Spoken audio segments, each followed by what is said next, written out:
Hi hello అందరికీ welcome to my channel. ఇక్కడ మీకు చూపిస్తున్న మొక్కలను అలాగే పువ్వులను ఒకసారి చూడండి. వీటిని మా తెలంగాణలో గోరెంత లేదా గోరెంట మొక్కలు అంటాము. మేము బతుకమ్మ పేర్చడానికి ఈ పువ్వులను ఉపయోగిస్తాము. చూడండి పువ్వులు ఎంత బాగున్నాయో, చిన్న చిన్న గులాబీ పువ్వుల్లాగా. ఈ పువ్వులు డిఫరెంట్ కలర్స్లో ఉంటాయి.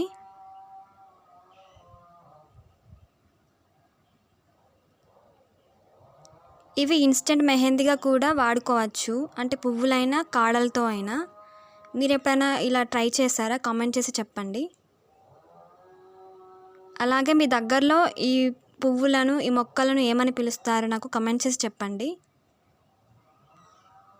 ఇలాంటివే చూపిస్తూ ఉంటాను. ఛానల్ని సబ్స్క్రైబ్ చేసుకోండి.